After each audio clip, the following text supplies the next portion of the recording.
আজকের আলোচনায় স্বাগত। আমরা আজ কোরআনের একটা নির্দিষ্ট আয়াত নিয়ে বেশ গভীর একটা আলোচনা করতে চাইছি। আমাদের কাছে যে তথ্যগুলো আছে সেগুলোর উপর ভিত্তি করেই আমরা সূরা আল বাকারার একটা আয়াত, এর ব্যাখ্যা, বিশ্লেষণ এগুলো তুলে ধরব। মূল লক্ষ্যটা হলো এই আয়াতের অর্থ, প্রেক্ষাপট, শিক্ষা এই সব কিছু সম্পর্কে একটা পরিষ্কার ধারণা তৈরি করা, যাতে বিষয়টা ভালোভাবে বোঝা যায়।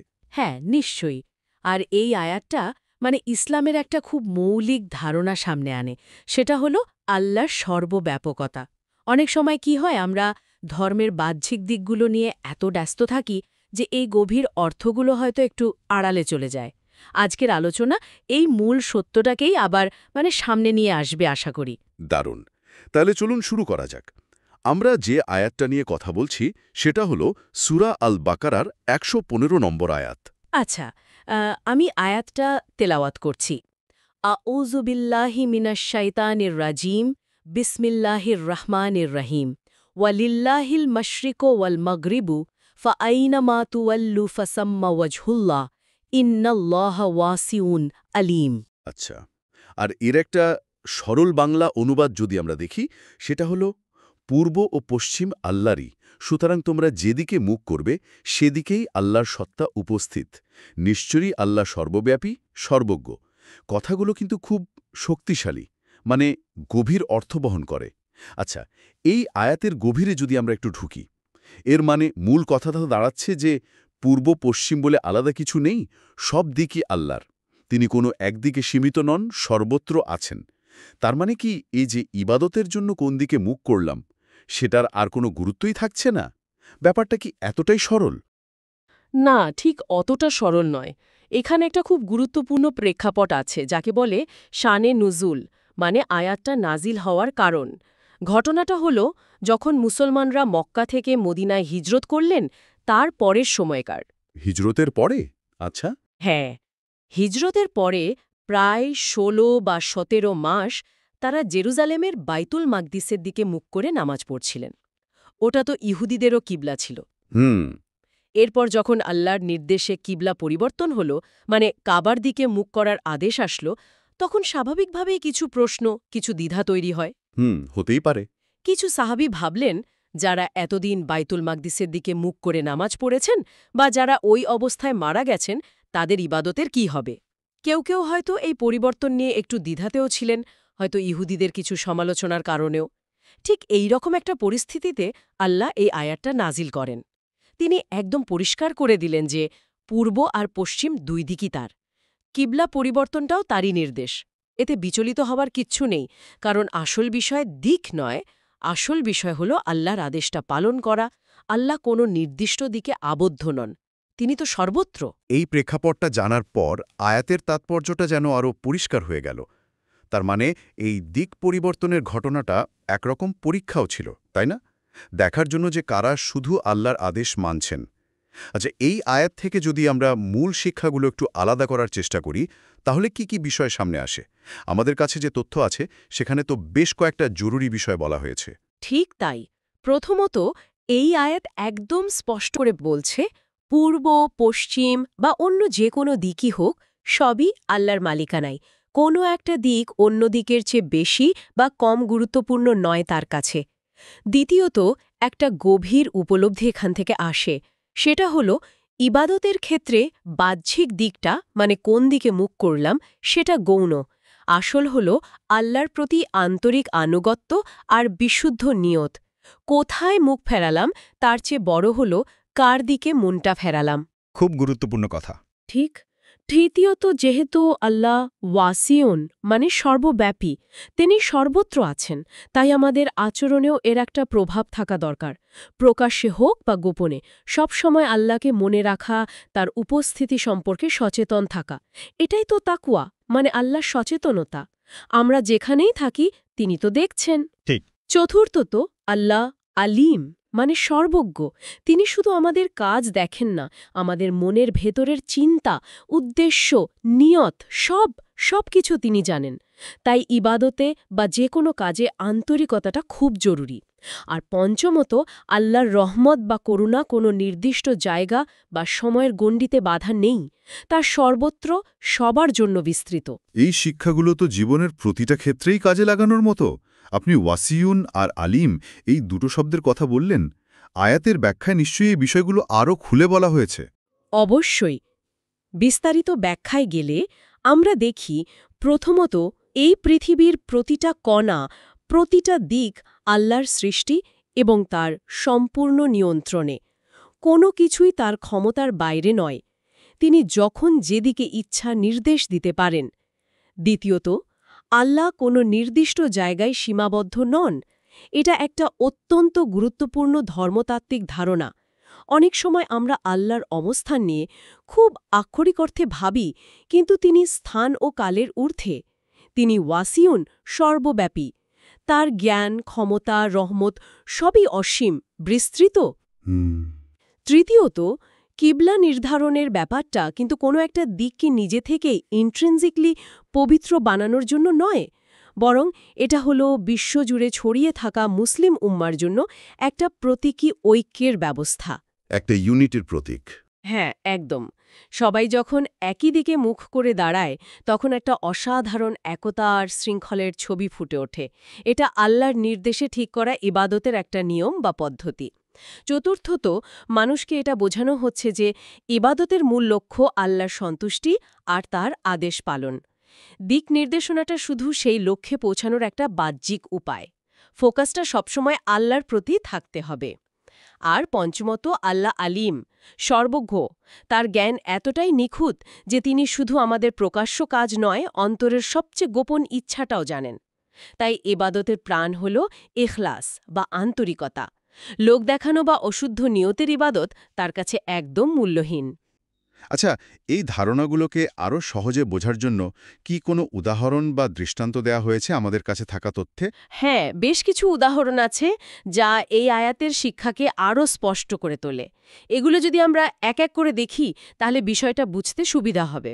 বলুন। প্রথমত, নামাজে কিবলা পরিবর্তন। এটাই তো সবচেয়ে সরাসরি উদাহরণ।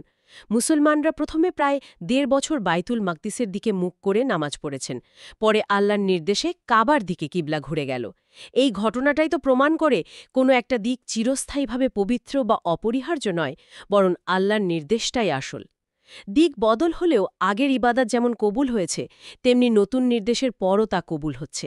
কারণ আল্লাহ সর্বত্র আছেন, আর মূল বিষয় তার আদেশ মানা। ঠিক। দ্বিতীয়ত, ভ্রমণকালীন নামাজ। এটা খুব বাস্তবসম্মত একটা উদাহরণ। ধরুন, কেউ সফরে আছে, গাড়িতে, ট্রেনে, বিমানে বা জাহাজে। তখন অনেক সময় ঠিক কিবলা কোন দিকে সেটা বোঝা কঠিন হয়, অথবা গাড়ি বা জাহাজ তো একদিকে চলতেই থাকে, সেটা বদলানো যায় না। হ্যাঁ, এটা তো হয়। নফল নামাজ পড়া যাবে। ফরজ নামাজের ক্ষেত্রেও যদি একদম উপায় না থাকে, তবে সেদিকে মুখ করেই পড়ার সুযোগ আছে, যদিও পরে সুবিধামতো আবার পড়ার কথা বলা হয়। এটাও প্রমাণ করে যে আল্লাহর দিকের সীমাবদ্ধতায় বাধা নন এবং তিনি বান্দার অসুবিধা বুঝেন। আচ্ছা। তৃতীয়ত, মুসলমানদের ঐক্য। সারা পৃথিবীতে কোটি কোটি মুসলমান প্রতিদিন 5 বার একই কিবলার দিকে মুখ করে নামাজ পড়ে। তাদের ভৌগোলিক অবস্থান, ভাষা, বর্ণ যাই হোক না কেন, এই দৃশ্য একটা অসাধারণ ঐক্য আর শৃঙ্খলার জন্ম দেয়। যদিও আল্লাহ সর্বত্র আছেন, কিন্তু এই প্রতীকী একতা মুসলিম উম্মার মধ্যে একটা গভীর বন্ধন তৈরি করে। এটা সত্যি একটা শক্তিশালী ঐক্যের প্রতীক। চতুর্থত, দিক নিয়ে বিতর্ক নিরসন। কিবলা পরিবর্তনের সময় সহাবীদের মনে যে প্রশ্ন বা দ্বিধা তৈরি হয়েছিল, যেমন আগের নামাজগুলো কি হবে, এই আয়াত সেই বিতর্কেরও অবসান ঘটায়। এটা শিখিয়েছে যে আল্লাহর নির্দেশ মানা হলে দিক বদলালেও ইবাদাতের গ্রহণযোগ্যতা কমে যায় না, কারণ আল্লাহর উপস্থিতি বা তার জ্ঞান কোনো দিকে সীমিত নয়, তিনি সবসময় সবখানে আছেন। এই দ্বিধাটা দূর করা খুব জরুরি ছিল নিশ্চয়ই।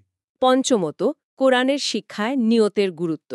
এই আয়াত এবং এর প্রেক্ষাপট বারবার ইবাদাতে বাহ্যিক দিকের চেয়ে ভেতরের নিষ্ঠা বা খাঁটি নিয়তের উপর জোর দেয়। যদি উদ্দেশ্য সৎ থাকে, আল্লাহর সন্তুষ্টির জন্য হয়, তাহলে তিনি তা কবুল করেন। বাহ্যিক ভুল ত্রুটি তিনি ক্ষমা করতে পারেন, কিন্তু নিয়তের অশুদ্ধি তিনি গ্রহণ করেন না। অর্থাৎ নিয়তটাই আসল। হ্যাঁ, ষষ্ঠত, বিজ্ঞানভিত্তিক প্রাসঙ্গিকতা। এটা বেশ মজার। আমরা জানি পৃথিবীটা গোল আর নিজের অক্ষের উপর ঘুরছে, ফলে পূর্ব আর পশ্চিমের ধারণাটা কিন্তু আপেক্ষিক, তাই না? এক জায়গার পূর্ব অন্য জায়গার পশ্চিম হতে পারে। ঠিক। তাছাড়া পৃথিবী ঘোরার সাথে সাথে তো পূর্ব পশ্চিম ক্রমাগত বদলাচ্ছে। আয়াত বলছে পূর্ব ও পশ্চিম আল্লাহরই। এই যে আপেক্ষিকতা, এই পরিবর্তনশীলতা, সবই আল্লাহর সৃষ্টি আর তার বিশাল পরিকল্পনার অংশ। তাই কোনো একটা নির্দিষ্ট দিককে পরম ভাবার সুযোগ নেই। সব দিকেই তার সৃষ্টি ও নিয়ন্ত্রণে। দারুণ পয়েন্ট। আর সপ্তমত, আত্মশুদ্ধি ও নৈকট্য। আল্লাহর কাছাকাছি যাওয়ার জন্য কোনো বিশেষ ভৌগোলিক জায়গায় যেতেই হবে এমন কোনো বাধ্যবাধকতা নেই। মানুষ যেখানেই থাকুক, পাহাড়ের চূড়ায়, সমুদ্রের গভীরে বা নিজের ঘরে বসেই সে আল্লাহকে স্মরণ করতে পারে, তার কাছে চাইতে পারে। তাকওয়া আর আন্তরিক ইবাদতের মাধ্যমে তার নৈকট্য লাভ করতে পারে। কারণ আল্লাহ স্থানকালের ঊর্ধ্বে, তিনি তো বান্দার শাহরগের মানে ঘাড়ের প্রধান শিরার চেয়েও নিকটে। এই উদাহরণগুলো বিশেষ করে ওই যে ভ্রমণের সময় নামাজের বিধান বা পৃথিবীর গোলাকার আকৃতির বিষয়টা, এগুলো তো শুধু ধর্মতত্ত্বের দিক থেকেই নয়, বরং আমাদের বাস্তব জীবন আর আধুনিক চিন্তার আলোকেও বিষয়টাকে বুঝতে সাহায্য করে। ঠিক তাই। আর এখানে আমরা এর কিছু বিজ্ঞানভিত্তিক বিশ্লেষণের দিকেও তাকাতে পারি। যদিও কোরআন তো সরাসরি বিজ্ঞানের বই নয়, এটা হেদায়েতের গ্রন্থ, মানে পথ দেখানোর জন্য। তবুও এর অনেক আয়াতে এমন ইশারা পাওয়া যায় যা আধুনিক বিজ্ঞানের আবিষ্কারের সাথে মিলে যায় বা আমাদের আরও গভীর চিন্তার খোরাক যোগায়। এই আয়াতের ক্ষেত্রেও কয়েকটা দিক আছে। যেমন খগোলবিদ্যা, অ্যাস্ট্রোনমি। আমরা জানি পৃথিবী ঘুরছে বলেই দিনরাত হচ্ছে, পূর্ব পশ্চিম ঠিক হচ্ছে। কিন্তু এই পূর্ব বা পশ্চিম তো কোনো স্থির বা পরম বিষয় নয়। পৃথিবী ঘোরার কারণে আর সূর্যের অবস্থানের সাপেক্ষে এগুলো তো সবসময় বদলাচ্ছে, আবার জায়গাভেদেও আলাদা। পৃথিবীর যে কোনো বিন্দু থেকে দেখলে তার চারপাশের মহাকাশ তো আল্লাহরই সৃষ্টি। আয়াত যখন বলছে পূর্ব ও পশ্চিম আল্লাহরই, তখন তাই বিশাল প্রাকৃতিক আর মহাজাগতিক সত্যকেই নির্দেশ করে। সব দিক, সব জায়গা তারই সৃষ্টি এবং নিয়ন্ত্রণে। দিকের এই আপেক্ষিকতা আল্লাহর অসীম ক্ষমতারই একটা প্রমাণ। ইন্টারেস্টিং। তারপর ধরুন মনোবিজ্ঞান, সাইকোলজি। ইবাদত বা প্রার্থনার সময় একটা নির্দিষ্ট দিকে মনোযোগ দেওয়া, যেমন কিবলার দিকে মুখ করা, এটা মানুষের মনকে ফোকাসড বা একাগ্র করতে সাহায্য করে। এটা একটা সাইকোলজিক্যাল কৌশল যা উপাসনায় গভীরতা আনতে পারে। কিন্তু এই আয়াত আমাদের মনে করিয়ে দেয় যে এই বাহ্যিক একাগ্রতা যেন মূল উদ্দেশ্যকে ছাপিয়ে না যায়। আসল ফোকাসটা সবসময় সেই সত্তার প্রতিই থাকা উচিত, যিনি কোনো দিকে সীমিত নন, যিনি আমাদের মনের গভীরেও আছেন। অর্থাৎ বাহ্যিক নিয়মের পাশাপাশি ভেতরের সংযোগটাও জরুরি। একদম। এরপর আছে আধুনিক বিজ্ঞান ও মহাকাশ গবেষণা, মডার্ন সায়েন্স কসমোলজি। আধুনিক বিজ্ঞান আমাদের জানিয়েছে যে এই মহাবিশ্ব কত বিশাল, হয়তো অসীমই। বিলিয়ন বিলিয়ন গ্যালাক্সি, নক্ষত্র, গ্রহ, এর কোনো শেষ নেই। এই যে সীমাহীন মহাবিশ্বের ধারণা, এর সাথে আল্লাহর ওয়াসিউন বা সর্বব্যাপী হওয়ার যে ইসলামিক ধারণা, তার কিন্তু দারুণ একটা মিল আছে। তিনি কোনো নির্দিষ্ট স্থান বা সৃষ্টিজগতের কোনো অংশে আবদ্ধ নন। কোনো জায়গা বা সীমা তাকে ধারণ করতে পারে না। তিনি স্থান ও কালের ঊর্ধ্বে, তার সত্তা আর জ্ঞান সব কিছুকে ঘিরে আছে। এটা ভাবলে সত্যিই অবাক হতে হয়। সব মুসলমানের একই কিবলার দিকে মুখ করে নামাজ পড়াটা একটা অসাধারণ সামাজিক ঐক্যের ভিত্তি তৈরি করে। এটা বর্ণ, গোত্র, ভাষা, ভৌগোলিক সীমা সবকিছুকে ছাড়িয়ে একটা বিশ্বজনীন মুসলিম ভ্রাতৃত্ব বা উম্মার ধারণা দেয়। এর মাধ্যমে সাম্য, শৃঙ্খলা আর পারস্পরিক সহানুভূতির চর্চা হয়। যদিও আল্লাহ সবখানেই আছেন, তবুও এই সামাজিক ও আধ্যাত্মিক বন্ধনকে আরও মজবুত করার জন্য একটা প্রতীকী কেন্দ্রবিন্দু হিসাবে কিবলার গুরুত্ব অনেক। সত্যি অসাধারণ। মানে খগোলবিদ্যা, মনোবিজ্ঞান থেকে শুরু করে সমাজবিজ্ঞান পর্যন্ত নানা দিক থেকে আয়াত্তার প্রাসঙ্গিকতা যেভাবে উঠে এলো, তা সত্যি আমাদের ভাবনার খোরাক যোগায়। তাহলে পুরো আলোচনাটা যদি আমরা একটু গুছিয়ে আনি, মূল কথাটা কি দাঁড়াচ্ছে? আমার কাছে যেটা মনে হচ্ছে, সার কথা হলো আল্লাহ কোনো নির্দিষ্ট দিকে বা জায়গায় সীমিত নন। তিনি ওয়াসিউন, মানে সর্বব্যাপী। পূর্ব, পশ্চিম, উত্তর, দক্ষিণ সব দিকই তার সৃষ্টি, তার মালিকানায়। ইবাদতের ক্ষেত্রে একটা নির্দিষ্ট দিক, মানে কিবলা, অনুসরণ করাটা আল্লাহর নির্দেশ, এবং এটা মুসলিম উম্মার ঐক্য আর শৃঙ্খলার প্রতীক। কিন্তু ইবাদতের আসল প্রাণ বা মূল উদ্দেশ্য হল আল্লাহর প্রতি খাঁটি আনুগত্য, বিশুদ্ধ নিয়ত আর আন্তরিকতা। আমরা যেদিকেই মুখ করি না কেন, আল্লাহ সেখানে আছেন, এবং তিনি আমাদের প্রকাশ্য অপ্রকাশ্য সবকিছু সম্পর্কেই আলিম বা সর্বজ্ঞ। এটাই তো। আপনি একদম সঠিক সারসংক্ষেপ করেছেন। এটাই হলো মূল নির্যাস। আর এর প্রায়োগিক দিকটা যদি দেখি, এটা আমাদের একটা জরুরি বিষয় শেখায়। আল্লাহর সাথে আমাদের সম্পর্কটা শুধু ওই আনুষ্ঠানিক ইবাদতের সময়টুকুর জন্য নয়। যেহেতু তিনি সব সময় সবখানে আছেন এবং সবকিছু দেখছেন, শুনছেন, তাই জীবনের প্রতিটা পদক্ষেপে, প্রতিটা কাজে, প্রতিটা চিন্তায় তার উপস্থিতিটা অনুভব করা এবং তার আদেশ নিষেধ মেনে চলার চেষ্টা করা, এটাই হলো সত্যিকারের তাকওয়া বা আল্লাহ সচেতন জীবনযাপন। এই উপলব্ধিটা আমাদের লোক দেখানো ইবাদত বা ভণ্ডামি থেকে দূরে রাখে আর আল্লাহর পথে চলার জন্য একটা আন্তরিক প্রেরণা যোগায়। এই গভীর এবং বিস্তারিত আলোচনার জন্য আপনাকে অনেক ধন্যবাদ। আমার মনে হয় আজকের মতো আমরা এখানেই শেষ করতে পারি। আচ্ছা, শেষ করার আগে একটা ভাবনা শুধু সবার জন্য রেখে যেতে চাই। আমরা যখন এই সত্যটা গভীরভাবে উপলব্ধি করি যে আল্লাহ কোনো দিকে বা স্থানে সীমাবদ্ধ নন, তিনি সবসময় সর্বত্র বিরাজমান, তখন আমাদের দৈনন্দিন জীবনে মনোযোগ বা উপস্থিতির ধারণাটা কিভাবে আরও বিস্তৃত হতে পারে।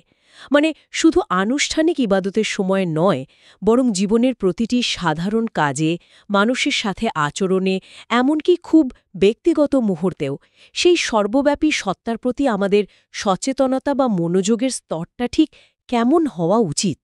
এই ভাবনাটা হয়তো আমাদের আত্মিক যাত্রায় নতুন কোনো দিক খুলে দিতে পারে।